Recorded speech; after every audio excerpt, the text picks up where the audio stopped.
Pemerintah melalui Kementerian Perhubungan berencana menaikkan tarif ojek online atau ojol sebesar 8 hingga 15%. Rencana perubahan tarif ojol, khususnya roda 2, telah dikaji oleh Kementerian Perhubungan. Penetapan kenaikan tarif ojol telah ditentukan melalui 3 zona yang berbeda. Langkah ini merupakan respons dari Kementerian Perhubungan dari tuntutan kenaikan tarif yang sebelumnya dilakukan oleh pengemudi ojek online pada Mei lalu. Dirjen Perhubungan Darat, Kementerian Perhubungan memastikan rencana kenaikan tarif telah disetujui oleh aplikator penyedia jasa ojek online.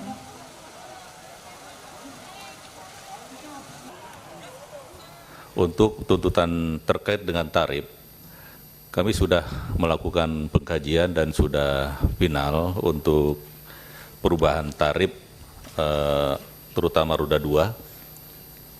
Itu ada beberapa kenaikan. Ini yang sudah kami buat, kami kaji sesuai dengan zona yang sudah ditentukan. Bervariasi, kenaikan tersebut ada 15%, ada 8%, tergantung dari zona yang kita tentukan. Ada 3 zona, zona 1, zona 2, zona 3. Dan ini proses masih kami teruskan. Besok kami akan memanggil, tapi pada prinsipnya kenaikan tarif ini sudah disetujui, Pak, oleh aplikator. Saudara, Kompas.com mencoba melakukan simulasi kenaikan tarif ojek online dengan rute Stasiun Sudirman menuju kawasan SCBD dengan menggunakan 3 aplikator penyedia jasa layanan ojek online. Nah, tarif ojol menggunakan aplikasi Gojek dengan pilihan GoRide Hemat saat ini bertarif Rp14.000 dan jika kenaikannya 15% ditetapkan, maka tarifnya akan menjadi Rp16.100. Harga yang tidak jauh berbeda juga berlaku dengan menggunakan aplikasi Grab. Dengan menggunakan pilihan layanan Bike Hemat, harga saat ini sebesar Rp14.000 dan setelah naik 15% menjadi Rp16.100. Untuk jasa aplikasi Maxim, dengan menggunakan layanan Bike sangat hemat, harga saat ini sebesar Rp13.700 dan ketika sudah naik 15%, maka tarifnya menjadi Rp15.800. Beragam respons muncul dari pengemudi ojol. Ada yang setuju dengan keputusan kenaikan tarif ojol tersebut, namun mereka meminta agar potongan biaya kepada aplikator ikut diturunkan. Sementara pengemudi ojol lainnya menyatakan tidak setuju dengan rencana kenaikan tarif ojol sebesar 8 hingga 15%. Mereka khawatir penumpang akan jauh lebih sepi karena harga yang naik. Setuju sih. Kenapa? Karena kan itu bisa buat naikin pendapatan kita juga kan, kayak gitu. Sama kalau misalkan itu juga dari yang kayak potongan atau segala macam itu bisa ngebantu banget lah buat kita juga gitu. Kurang setuju sih, Bang, sebenarnya. Ya takutnya penumpang jadi lebih merasa kemahalan harganya kan. Udah gitu pasti pesaing-pesaing banyak, Bang. Nggak mungkin kita doang kan. Jadi itu kemungkinan bisa lebih sulit dapat orderan, bisa efek jadi anyep, sepi. Ya kalau saya sih setuju aja ya. Kita kembalikan lagi ke pelanggannya aja gitu. Dan juga kita namanya pelanggan kan, apalagi ini sekarang banyak aplikasi, ya kan. Dan juga itu ya tinggal kembalikan lagi ke pelanggan. Kalau untung dibilang untung sih ya untung ya, cuman ya kita minta ya potongannya aja sih, yang lebih dikurangin lebih dari 30-40% aja. Rencana kenaikan harga tarif ojek online mulai dari 8% hingga 15% ditentukan berdasarkan 3 zona oleh Kementerian Perhubungan. Jurnalis Kompas TV Rahma Piliang dan juru kamera Andika Ahadiat akan mengilustrasikan kepada Anda bagaimana jika tarif ojek online naik hingga 15%. Berikut liputannya. Saudara, pemerintah berencana menaikkan tarif ojol sebesar 15%. Nah, ini harapannya untuk menaikkan kesejahteraan pengemudi ojol. Lalu bagaimana pengemudi ojol meresponnya? Bang, boleh helmnya?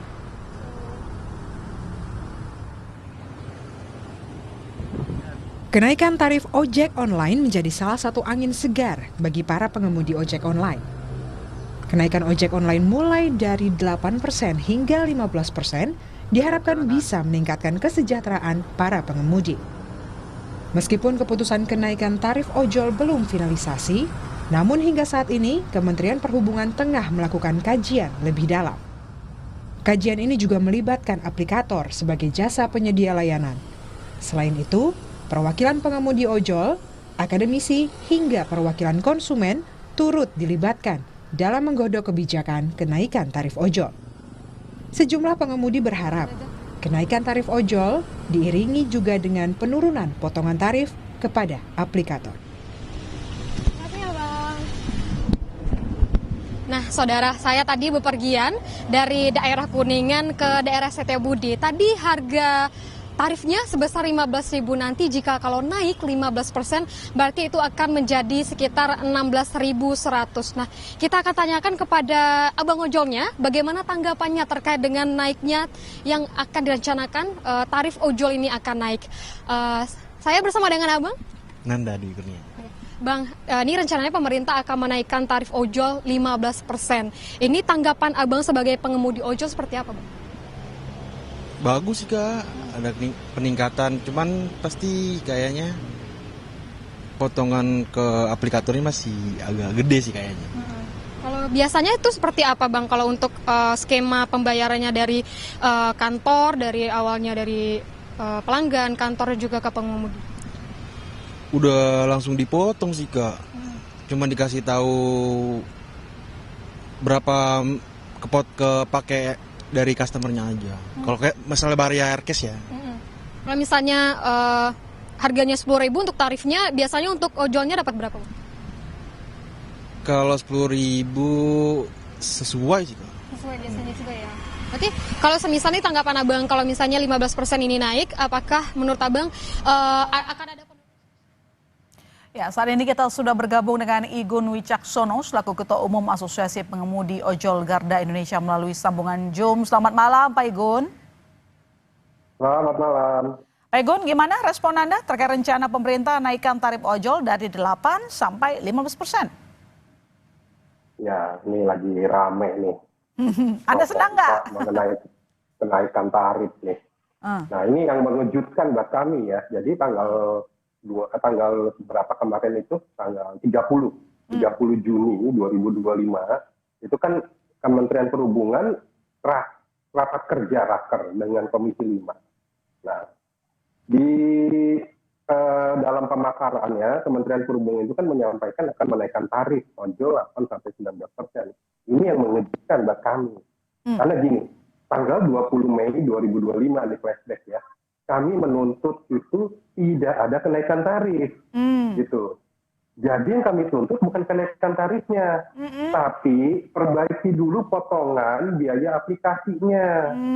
Nah, ini dibuat blunder ya. Kami melihat dibuat blunder sendiri oleh Kementerian Perhubungan bahwa tuntutan kami A dibuatnya B, tuntutan kami potongan 10%, tapi ditentukannya tarif. Gitu, dinaikkan tarif itu sampai 15%. Ya kami menolak akan adanya kenaikan tarif ini. Karena apa? Kami sebagai asosiasi yang awal tahun 2018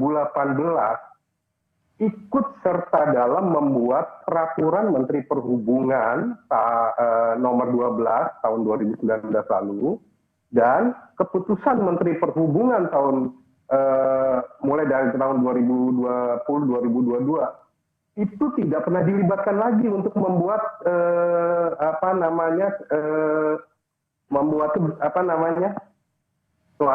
suatu kajian. Nah, tiba-tiba Kementerian Perhubungan dengan perusahaan aplikasi membuat statement bahwa tarif ini dinaikkan atas persetujuan perusahaan aplikasi. Loh, terus kemana pengemudinya? Kemana para asosiasi yang selama ini ikut membentuk tarif?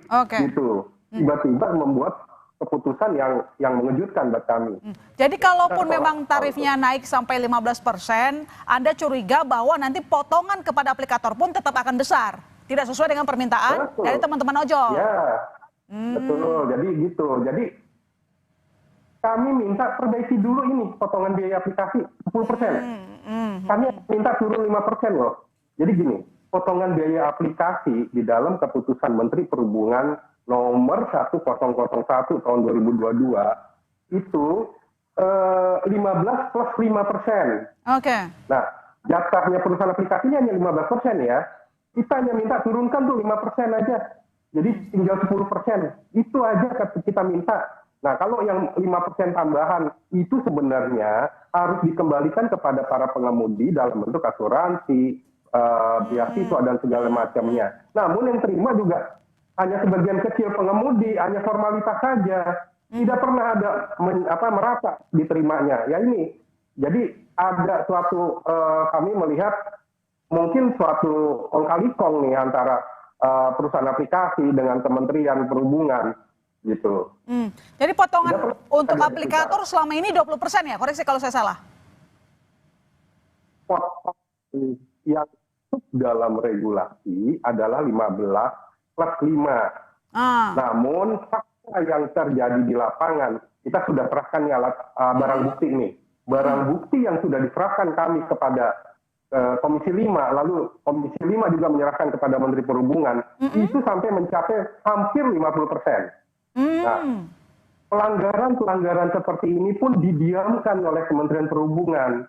Pada saat kami minta tolong Kementerian Perhubungan, turunkan saja 5%. Selama ini mereka dari tahun 2022 ini mengambil lebih dari 20%.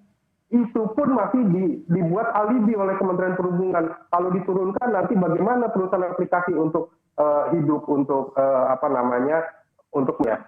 Ini bagi kami omong kosong aja ini. Jadi suatu hal yang mereka ini perusahaan aplikasi mengambil secara paksa selama ini dari tahun 2022, lalu kami hanya minta keadilan, turunkan aja sampai 10% aja itu dari 15%. Itu aja tidak juga diputuskan oleh Menteri Perhubungan. Oke, dengan rencana kenaikan tarif kalau memang jadi diimplementasikan maksimal 15%, apakah nantinya ada kekhawatiran bakal menurunkan jumlah pengguna ojek online misalnya dan pindah ke transportasi umum yang lebih murah? Ya, kami kan tidak pernah diajak nih berdiskusi atau membuat kajian. Ini statement sepihak aja dari Kementerian Perhubungan bahwa mereka sudah membuat kajian, udah final. Loh, kajian dengan siapa? Buktinya kajian dengan perusahaan aplikasi aja, berduaan aja. Kami ini pengemudi kemana? Lalu perwakilan konsumen kemana? Stakeholder yang lain kemana? Seperti merchant-merchant juga, gitu. Tidak pernah ada ini suatu kajian. Tiba-tiba dinaikkan. Udah pasti nanti dengan nilai 15%, pelanggan kami akan berat, masyarakat akan berat. Kita juga mendukung ekosistem ini harus stabil, harus terus berjalan, tapi dengan tidak memberatkan masyarakat, dengan tidak memberatkan pelanggan. Kalau diberatkan pelanggan, pastinya pendapatan kami akan turun. Pak Igun, tadi kan sebenarnya Anda menjelaskan bahwa sudah menyampaikan usul tersebut ke Kementerian Perhubungan. Tapi pihak Kementerian Perhubungan menjawab kalau nanti potongan aplikator diturunkan, mereka khawatir terkait dengan kondisi perusahaannya. Nah, mereka kan juga menyerap mitra, Pak. Apa Anda juga tidak khawatir kalau misalnya biaya aplikatornya dikurangin, misalnya kemudian juga terjadi pengurangan jumlah mitra, misalnya begitu? Ini kan mekanisme dari suatu ekosistem ya. Iya. Mekanisme mengenai mereka pengurangan mitra atau gimana. Apa alasan alibinya sampai dikurangin mitra? Ini harus dilihat. Jadi menurut Anda selama ini dari pihak perusahaan itu sudah untung besar gitu loh sebenarnya gitu? Mereka sudah mendapatkan untung ngambil dari lebih 20%. Itu sudah untung besar. Belum lagi ada biaya-biaya yang dibebankan kepada para pelanggan kita nih. Seperti layanan-layanan yang lain ada sampai 5.000, 2.000. Gitu. Oke, terakhir Pak, singkat saja nanti akan ketemu dengan Kementerian Perhubungan untuk menyampaikan keberatan atau tidak? Kita sudah bersurat kepada Kementerian Perhubungan, tapi sampai detik ini tidak ada respon. Oke, baik. Kita tunggu nanti perkembangannya ya, Pak Igun. Terima kasih telah bergabung di Sapa Indonesia Malam. Selamat malam. Oke, terima kasih. Selamat malam. Saudara, polisi membubarkan paksa pengemudi truk yang berunjuk rasa